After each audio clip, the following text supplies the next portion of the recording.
बिस्मिल्लाहिर्रहमानिर्रहीम, अस्सलामु अलैकुम। मैं हूं करामत मुगल और मेरे साथ हैं ईसा नकवी। नकवी साहब, इलेक्शंस को 9 दिन हो गए। हुकूमत बनाने के लिए सर तोड़ कोशिशों के बावजूद अभी तक क्लैरिटी नहीं है कि वफाकी हुकूमत कौन बनाएगा। पस पर्दा मुलाकातों में क्या मंसूबे तैयार हो रहे हैं? देखें, 8 फरवरी को जो कुछ हुआ ना, आप इसको ये कह सकते हैं कि एक अवामी तूफान था।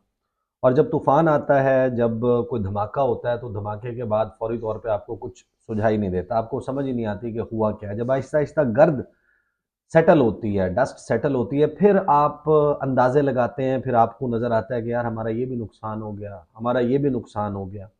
नून लीग ने रियलाइज़ कर लिया है कि जो 8 फरवरी को हुआ है, इसके बाद कोई भी हमाकत, छोटी सी भी हमाकत उनकी सियासत को हमेशा हमेशा के लिए ख़त्म कर देगी। बल्कि वो ख़त्म होने के जिस नहज पर पहुंच चुके हैं, वहां से रिट्रीव करने के लिए, वहां से अपने आप को रिवाइव करने के लिए उनको कुछ करना पड़ेगा। अब उसके लिए कुछ मुलाकातें हुई हैं। एक मुलाकात है जिसकी स्टोरी लीक की गई है, लेकिन उसके पीछे क्या चल रहा है, उसके पीछे थॉट प्रोसेस क्या है, वो मैं आपको इस वीडियो में बताऊंगा। क्योंकि देखें, इमरान खान को ट्रैप करने के लिए अब एक नया प्लान बना है। प्लान ए क्या था नून लीग का, प्लान बी क्या बना, और अब प्लान सी क्या है। इसको सही। समझने के लिए आसान सी बात है। प्लान ए ये था कि मियाँ साहब आएंगे, जो सबको जाहिर है कि उन्होंने बताया था कि मियाँ साहब आ रहे हैं, चौथी दफा वज़ीर आज़म बनेंगे। उसमें कुछ हवाले दिए जाते हैं कि लंदन प्लान, और वो ये कहा जाता है कि जनाब मियाँ साहब आते, वो वज़ीर आज़म बन जाते, उनको इनफ नंबर ऑफ सीट्स मिल जाता, सादा अक्सरियत जो है वो नून लीग के पास होती, इत्तेहादी साथ मिलाते और 2/3 मेजॉरिटी बन जाती। इमरान खान की जमात आपको कहीं भी नजर ना आती। इतना क्लैंप डाउन कर दिया कि उनकी जमात बिल्कुल सुकड़ के चंद लोग जो है वो खैबर पख्तूनख्वा में जीत जाते, कुछ स्कैटर्ड किस्म का मैंडेट जो है वो पंजाब में मिलता, सिंध से बलूचिस्तान से कंप्लीटली वाइप आउट कर देते पीटीआई को। और आने वाले वक्त में मियाँ साहब जो है वो इन्वेस्टमेंट और फलां फलां करके और मजीद इन केसेस को आगे बढ़ा के सूरत हाल अपने मुकम्मल तौर पे कंट्रोल में कर लेते। सही। ये था प्लान ए, जिसका धड़न तख्ता हुआ है 8 फरवरी को। लोग बाहर निकले, और जिस तरीके से निकले, फिर उन्होंने अपने वोट के ऊपर जिस हद तक मुमकिन हो सकता था पहरा दिया। और उसके नतीजे में जब चीज़ें सामने आने लगी, तो फिर अचानक आपको पता है कि रिजल्ट्स रुक गए और सूरत हाल को फायर फाइटिंग की गई। फायर ब्रिगेड पहुंचे, उन्होंने थोड़ा सा काबू पाया। लेकिन उस वक्त तक इतना बड़ा डैमेज हो चुका था कि फॉर्म 45 की सूरत में पीटीआई के जो पोलिंग एजेंट्स हैं, वो सबूत ला चुके थे कि नंबर्स में गेम हाथ से निकल चुकी थी। हम नंबर्स में कहाँ खड़े हैं। उसके बाद प्लान बी सामने आता है। प्लान हम्म। बी ये सामने आता है कि शहबाज शरीफ साहब के हवाले से अभी नाम की क्लैरिटी नहीं होती। मियाँ साहब छोड़ छाड़ के चले जाते हैं, लाहौर में जो इलेक्शन सेल बनाया गया था वो रुस के जाती उमरा चले जाते हैं, शरीफ फैमिली गायब हो जाती है। और 5-6 घंटे 7 घंटे तक किसी भी नून लीगी रहनुमा का, ये मैं आपको वेरीफेबल फैक्ट्स बता रहा हूँ, कोई ऐसी चीज़ नहीं है जो आप समझे कि अंदाज़ा हो। ये हम्म। सारे वो जो ऑन ग्राउंड हुए हैं, जिनको वेरीफाई, ये तस्दीक शुदा फैक्ट्स सही। हैं जो मैं आपको बता रहा हूँ। उसके बाद ये गायब हो जाते हैं। कोई भी आपको नून लीग का लीडर का एक्सेस नहीं होता। उस दौरान पाकिस्तान तहरीक इंसाफ के गौहर खान से लेके दीगर लोग टेलीविजन चैनल्स के ऊपर बीपर दे रहे हैं। पाकिस्तान पीपल्स पार्टी के लोगों का रिएक्शन आ रहा है, वो टीवी के ऊपर बात कर रहे हैं, हर टेलीविजन चैनल के ऊपर हर जमात की नुमाइंदगी है। गायब है मुस्लिम लीग नवाज। जी। और फिर 5 से 6 घंटे 7 घंटे के वक्फे के बाद दो लोग टेलीविजन स्क्रीन के ऊपर फोन पे अपेयर, फोन के जरिए अपेयर होते हैं। एक है मरियम औरंगजेब साहिबा और एक है एहसन इकबाल साहब। हम्म। और ये आकर वहां पर जो गुफ्तगू करते हैं और तोजी ये पेश करते हैं कि वो कहते हैं कि भाई अगर सब कुछ ठीक था और आप कह रहे हैं कि सिर्फ 5% रिजल्ट या 10% रिजल्ट पे मीडिया ने झूठ बोलना शुरू किया, पीटीआई ने गलत क्लेम करना शुरू किया, तो आप लोग गायब कहाँ हो गए थे? हम्म। आप लोग फिर ये मियाँ साहब की जो विक्ट्री स्पीच थी लिखी हुई, वो क्यों नहीं डिलीवर हुई? आपने मजीद रिजल्ट्स आने का इंतजार क्यों नहीं किया? बिल्कुल। आप लोगों ने अपने फोन नंबर्स क्यों बंद कर दिए? आप लोग उठकर कहीं कहाँ चले गए थे? फिर साथ में ये सवाल पैदा हो गया कि भाई आप ये जब सब कुछ चल रहा था, तो आपके अपने लोग, इलेक्शन सेल के लोग, दीगर सेकंड टीयर थर्ड टीयरशिप लीडरशिप के, थर्ड टीयर और सेकंड टियर की जो लीडरशिप है उसके लोग सहाफ़ियों के साथ राब्ते करके क्यों कह रहे थे झाड़ू फिर गया, हम बर्बाद हो गए हैं, हमारा कख नहीं रहा, हमारे पास तो हमारे तो पल्ले कुछ नहीं रहा, हम तो लोगों को मुंह दिखाने के काबिल नहीं रहे, तो आप ये बातें फिर क्यों कर रहे थे? उसके ऊपर मरियम औरंगजेब जो है वो भी सीख पा हुई, एहसन इकबाल भी, और उन्होंने ये तौजी पेश की कि भाई मोबाइल ही नहीं चल रहे थे। तो भाई ये कौन सा सेलुलर बंदिश थी उस वक्त कि वाईफाई के जरिए हर पीटीआई का मेंबर और दीगर जमातों के लोग अवेलेबल थे, टेलीविजन चैनल्स के लिए अवेलेबल थे और पूरी नून लीग गायब थी। इनके लैंडलाइन भी काट दिया गया। तो उस दौरान ये आपके सामने आता है कुकअप होके प्लान बी। मियाँ साहब को जिस तरीके से मना के हवा भर के वो उनके अंदर ना कि उनको के सीना फुलाएं, चेहरे के ऊपर मुस्कुराहट, वो मसनूई सी मुस्कुराहट से जाके, हालांकि जो मियाँ साहब के ऊपर बीत रही होगी वो आप अंदाज़ा वही लगा जानते। सकते हैं।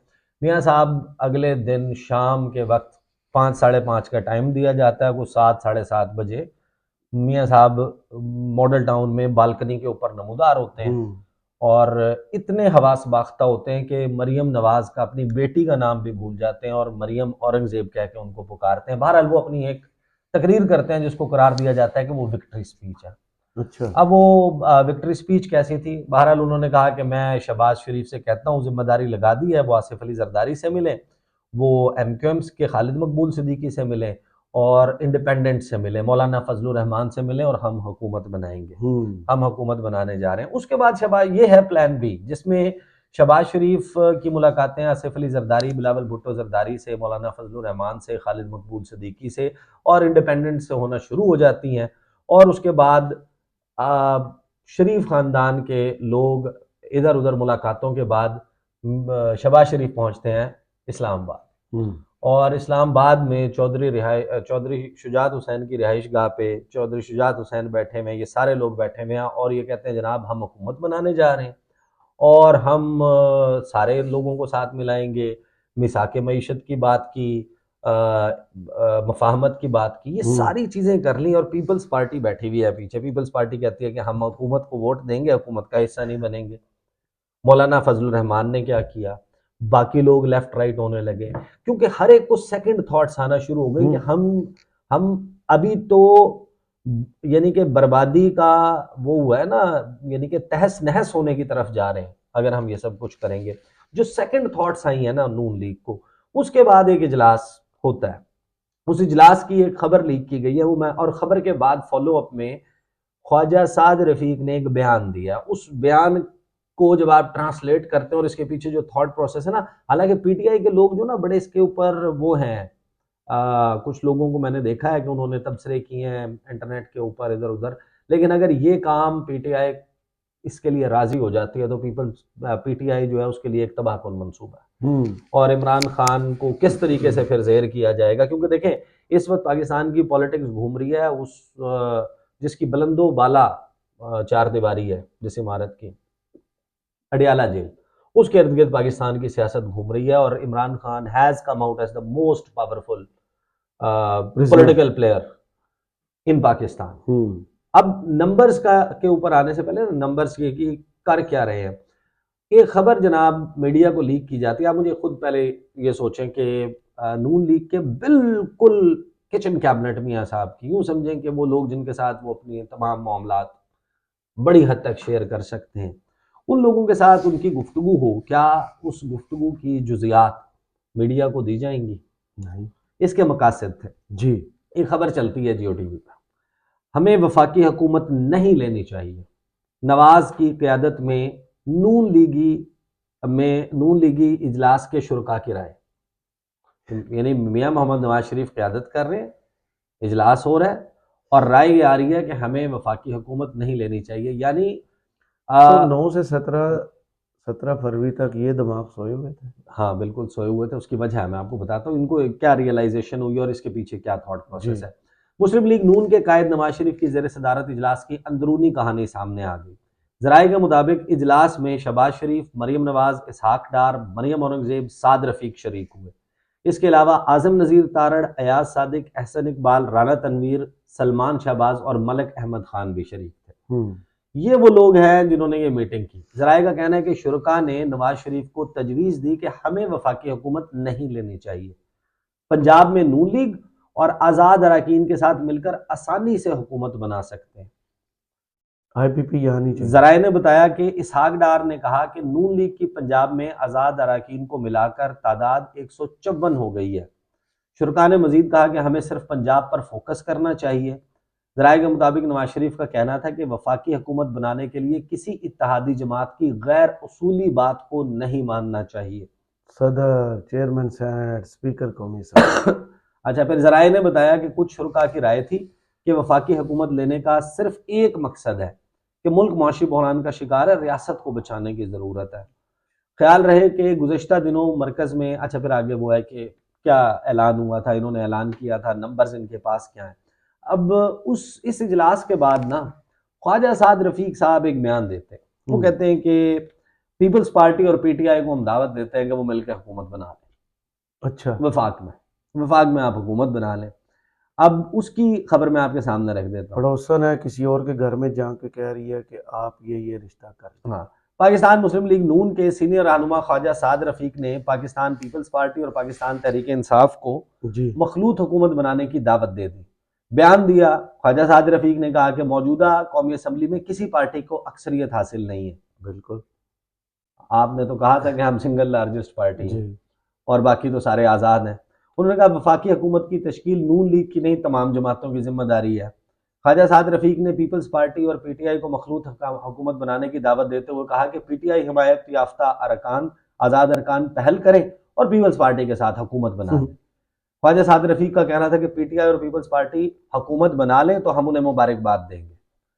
अच्छा, अब ये जो इरादा है, इससे हाथ खींचा है। अब आप आए नंबर टेबल पे और फिर मैं आपको हैरान कुन चीजें बताता हूँ कि ये सारा चल क्या रहा है मामला। पीटीआई बैक्ड इंडिपेंडेंस, कौमी असम्बली 93, मुस्लिम लीग नून 75, पीपल्स पार्टी 54।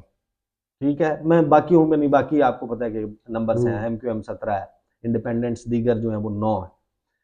अब पंजाब असम्बली पे जब आप आते हैं तो आपको पता चलता है कि पीटीआई बैक्ड इंडिपेंडेंस जिनका डिक्लेरेशन ऑफ रिजल्ट है वो है 116, मुस्लिम लीग नून के हैं 138, पीपल्स पार्टी के हैं 10।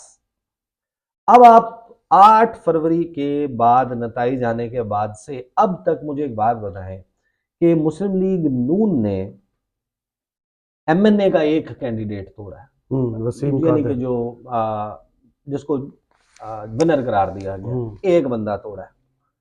सारा जोर है उनका पंजाब असम्बली पे। वो पंजाब असम्बली के पीटीआई के लोगों को लिया से दूसरी जगहों से तोड़ रहे हैं, शामिल करवा रहे हैं।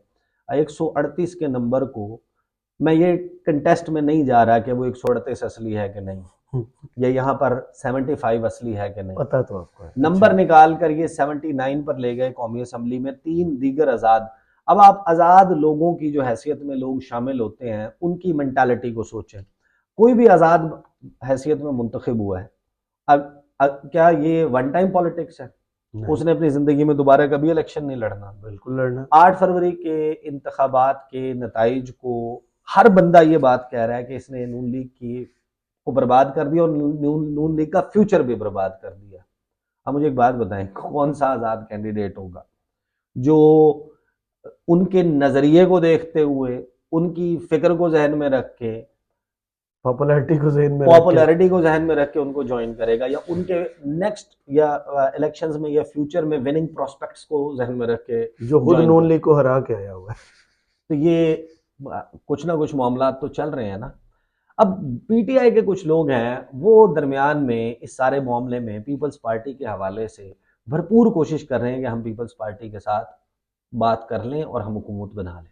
सही। अब हुकूमत बनाने के लिए पीपल्स पार्टी के साथ अगर वो ये रवाबित बढ़ाते हैं, ये चीज़ें करते हैं, वो कहते हैं कि देखें फ़ायदा होगा इसका। फ़ायदे वो क्या गिनवाते हैं? फ़ायदे वो ये गिनवाते हैं कि इमरान खान की रिहाई में जो है वो पेशरफ्त होगी। हालांकि वो ये रियलाइज़ नहीं करेंगे Imran Khan will now eventually come out. हाँ, जब भी हाई कोर्ट में केस जाएगा बाहर आ जाएगा। It is not a matter of if, it is a matter of when.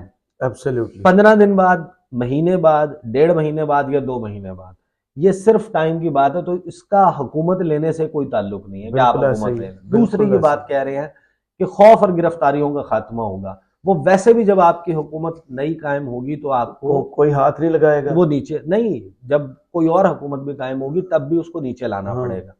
फिर धांधली पर मुफस्सिल तहकीकात के जरिए नशिस्तों की वापसी हो जाएगी और सारी सीटें तो वापस मिलना मुश्किल है, नए इलेक्शन भी नहीं होने, लिहाजा अभी कर लें जो करना है और हमें हुकूमत में चले जाना चाहिए। देखिए नून लीग ने अब परफेक्टली ये रियलाइज किया है और ये बात मैंने बताई थी।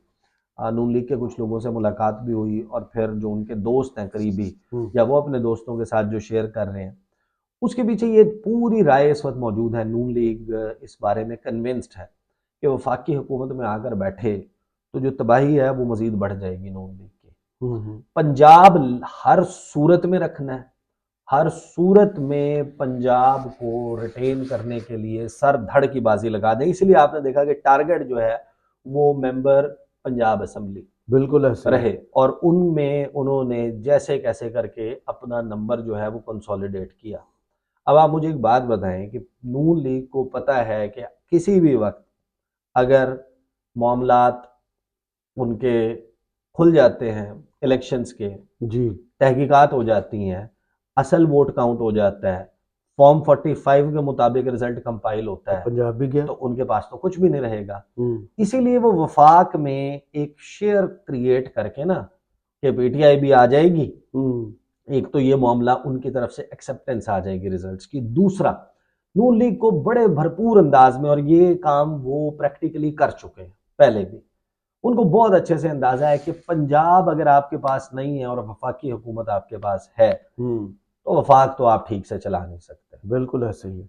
और वो ये समझते हैं साजिशें सारी पंजाब से होंगी, सब कुछ पंजाब से। देखिए फैजाबाद का पुल जो है ना जी उसके अगर आपकी हुकूमत उसके दूसरी तरफ मौजूद है, मारगला पहाड़ियों की तरफ यानी वफाक में, और आपकी हुकूमत फैजाबाद के पुल से इस तरफ नहीं है, तो ये बात याद रखें कि आप नाकों चने चबवा सकते हैं, आपको चबवा देंगे। आपकी हुकूमत कभी भी मजबूत नहीं हो सकती अगर पंजाब आपके पास नहीं। 2008 में क्या किया था इन्होंने, 2008 में क्योंकि आपको याद है कि मोहतरमा बेनज़ीर भुट्टो जो हैं उनके साथ आपका मिसाग जमहूरियत भी हुआ था, फिर उनकी शहादत हो गई, उनके लिए एक सॉफ्ट कॉर्नर मौजूद था, तो फौरी तौर के ऊपर कोई लड़ाई करना जो है उनको समझ नहीं आ रही थी तरीका, तो उन्होंने मरी भूरबन में मुआहदा किया है जी। मैं उस मुआहदे की रात हमने स्टे भी वहीं पर किया, 2 रात हमने वहाँ स्टे किया, मैं उस जियो टीवी के लिए रिपोर्ट कर रहा था। इनकी सारे मामला तय हुए और इन्होंने वफाकी हुकूमत मिल के बनाई। पीपल्स पार्टी की पहली साल का हुकूमत का जो बजट है वो इसहाक डार साहब ने पेश किया। इनके लोग वज़रा जो है वो चौधरी निसार अली खान, एहसन इकबाल, साद रफ़ीक, इन तमाम लोगों के पास पीपल्स पार्टी की हुकूमत में वज़ारतें थी। 4-6 महीनों के बाद इन्होंने वही किया, क्योंकि इस सारी गेम के नतीजे में इन्होंने पंजाब की हुकूमत ले ली थी, पंजाब अब इनके पास था। पीपल्स पार्टी के साथ ये गेम की इन्होंने कि 4-6 महीने के बाद इन्होंने वफाक से रुखसती की, पंजाब अपने पास था। अगली गर्मियों में लोड शेडिंग का मामला शुरू होता है और पीपल्स पार्टी तबाह हो जाती है। पीपल्स पार्टी के साथ क्या होता है कि पंजाब में GT road block, motorway block, polling जो रेलवे स्टेशन हैं उनको आग लगाई जा रही है, बसों को आग लगाई जा रही है, घेराव हो रहे हैं वापडा के मुख्तलिफ जो दफातर हैं उनके, और एक हंगामा जारी है। उस दौरान शहबाज शरीफ एक पंखा लेकर हाथ वाला बैठे हुए हैं मीनार पाकिस्तान के ग्राउंड में, वहाँ पर उन्होंने टेंट कनाते लगाई हुई हैं और पंजाब असम्बली के इजलास बाहर होंगे, सीएम साहब जो है वो बाहर सड़क के ऊपर बैठ के काम करेंगे। ये पूरा उन्होंने कहानी की और 3-4 साल में पीपल्स पार्टी को बर्बाद कर दिया। देखिए वफाकी हुकूमत के ऊपर आता है मलबा, बिल्कुल ऐसे, चाहे महंगाई है, चाहे बेरोजगारी है, कुछ भी है, जो ओवरऑल परफॉर्मेंस है पूरे मुल्क के हालात की, वो रिफ्लेक्ट करती है chief executive of the country. They want के पीटीआई का बंदा आकर वज़ीर आज़म बन जाए और पीटीआई किसी भी सूरत परफॉर्म नहीं कर सकेगी। देखिए पीटीआई के लिए इस वक्त इमरान खान की सियासत और पीटीआई तबाह हो जाएंगे। उसकी वजह यह है कि इमरान खान और पीटीआई की, सबको पता है, आर्मी चीफ से भी लड़ाई है, DGISI से भी लड़ाई है, हम्म, चीफ जस्टिस से भी लड़ाई है, चीफ इलेक्शन कमिश्नर से भी लड़ाई है। तमाम इस वक्त जो सिविल ब्यूरोक्रेसी आपकी बैठी हुई है मुख्तलिफ ओहदों के ऊपर, ये जो पूरी फील्डिंग सेट हुई है पिछले 2 सालों में, जितने भी लोग नून लीग या उनके हवाले से सॉफ्ट कॉर्नर रखने वाले हैं और नू PTI के खिलाफ वो मौजूद है, और सब ने कुछ ना कुछ किया हुआ है। जैसे ही PTI अगर आ जाती है वफाकी हुकूमत में, उनके ऊपर क्या प्रेशर्स होंगे, उनके अपने लोग नहीं, ये तो आवाम का होगा ना प्रेशर, जो उनके अपने लोग हैं, जो उनके सोशल मीडिया के लोग हैं, जो पार्टी के लोग हैं, वो सारे के सारे अपने अपने जाती होने वाले उनके साथ जो सलूक है उनको उसका मत बदला चाहिए। किसी को राना सनाउल्लाह से बदला चाहिए, किसी को आमिर मीर से चाहिए, किसी को मोहसिन नकवी से चाहिए, कोई ये चाहता है कि फलां फलां आरोज जो हैं उन्होंने ये किया था। फिर जिन लोगों ने इलेक्शन आपके ख्याल में कोई जो भी ब्यूरोक्रेसी आपकी कंट्रोल कर रही थी, जो आरओज थे, DROs थे, जिन्होंने फॉर्म 45 के होते हुए फॉर्म 47 डिफरेंट निकाला है, आपको ऊपर चले, अब वो कहेंगे कि जनाब आप ठीक है, आप नहीं हाथ डाल सकते, पाकिस्तान की फौज से इनसे कोई लड़ाई नहीं कर सकता, लेकिन जिन्होंने ऑन ग्राउंड एग्जीक्यूट किया सिविलियन, उनके खिलाफ तो कार्रवाई करें, होनी भी चाहिए। आप कितने डिप्टी कमिश्नर्स को, कितने असिस्टेंट कमिश्नर्स को, कितने आप जो सिविल ब्यूरोक्रेसी के लोग हैं उनको आप फारिग करेंगे, वंस फॉर ऑल आपने कितनों चीजें को आप ठीक करनी है डिसमिस तो मुल्क के करेंगे, कानून के मुताबिक करें। नहीं परफॉर्म कर सकते, क्योंकि आप उसी वक्त उस विशियस साइकिल में घुस जाएंगे जहां पर आपने अपना स्कोर सेटल करना है। क्या इंसानी तौर पे, फितरी तौर के ऊपर इमरान खान के लिए ये मुमकिन है कि वो हाजरा पानेजई की किताब के घोस्ट राइटर को, जो अंग्रेजी अखबार से मोस्ट प्रोबेबली है किसी से, तो वो उसको कुछ नहीं कहेगा? क्या ये जो खबर मानिका वाला केस है, इसमें तोशा खाना में, दीगर में, वो जो 25 मई को हुआ था, या वो जो 8 मार्च को हुआ था, 8 मार्च ही था ना, जो हाँ, घर वाला, वो जो वो था जमान पार्क वाला, तो वो जब सारा एक स्टार्ट होगा तो वो तो they not be able to perform. और फिर आपने जब SIFC के जरिए इन्वेस्टमेंट लानी और दीगर ममालिक जाना है, तो उसमें जो आपका बेसिकली गारंटर होता है वो तो पाकिस्तान की आर्मी होती है, बिल्कुल वो भी आपका काम नहीं हो सकेगा। ले दे के बात आ जाएगी कि आप 4 से 6 महीने में एक बड़ा बोझ क्रिएट होगा और PTI will start getting unpopular, अवाम में, लोगों में। आपने पूरी फील्डिंग लगा के पूरा मंसूबा, लेकिन ये जो प्यार जाग रहा है ना कि हुकूमत बना लें, ये अभी कैलकुलेशंस है सारी, बुद्धि बहुत ज्यादा जो है वो बन गई है। और नून लीग किसी भी सूरत इस वक्त उनकी तमाम तर कोशिश ये है, ये जो भी आपके सामने तफसील आई है, ये सिर्फ उन्होंने फीलर नहीं छोड़ा, ये टेस्टर नहीं है, ये बाकायदा उनके अंदर मौजूद है कि जो शरीफ राजधानी है इसको बचाने के लिए अब यही तरीका हो सकता है कि इमरान खान के पास एक कंट्रोल्ड किस्म का लूला लंगड़ा इक़्तिदार आए, उनके वो भी खुद इमरान खान के पास ना हो, इमरान खान की जमात के किसी बंदे के पास हो, और उसको हम ऐसा तिगनी का नाच नचाएं।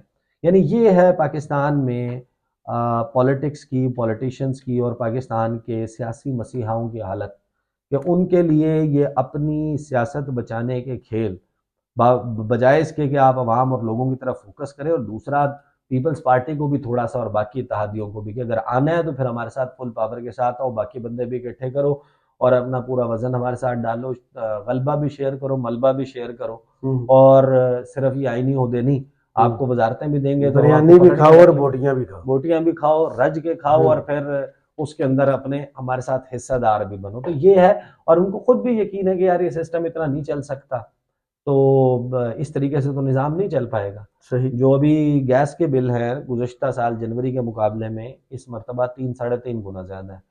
67% अभी गैस की नई कीमतों में इजाफे की मंजूरी हो चुकी, वो मौजूद है। नहीं, इसका इम्पैक्ट तो नहीं अभी आया ना, अभी तो मंजूरी हुई है ना। हाँ, इम्पैक्ट तो आना है, कौन सा इन्होंने बाज आ जाना। हाँ, तो नहीं, इम्पैक्ट अभी देखे ना, इनका टेक्निकली ये सर्दियों के आखिर में कर रहे हैं, फौरी तौर पे नहीं आएगा, अगली सर्दियों में आएगा। उस वक्त तक के लिए आपके पास सिचुएशन है, जो बिजली के बिल आएंगे पहले दो, जो रमजान के महीने में होगा। तो ये है बेसिकली वो थॉट प्रोसेस जिसकी वजह से ये जो सेकंड थॉट्स आ रही हैं, these are the dirty thoughts. सही। और PTI को उकसाने की और इस ट्रैप में लाने की कोशिश भरपूर होगी, और बहुत सारे लोग इसमें वो कर भी रहे होंगे, बट इन माय ओपिनियन किसी भी जमात के पास उस वक्त तक सोल्यूशन नहीं है जब तक तमाम इदारे उसके साथ मौजूद ना हो। और पीटीआई के लिए इस वक्त इस सिचुएशन में कि इस लूले लंगड़े तरीके से उनके पास इक़्तिदार है, ये उनको सूट नहीं करती। सही, बहुत शुक्रिया ईसा नकवी आपके तजिए का। कमेंट्स बॉक्स में ज़रूर बताइए वीडियो आपको कैसी लगी। इजाज़त दीजिए, अल्लाह अल्लाह हाफिज़। हाफिज़।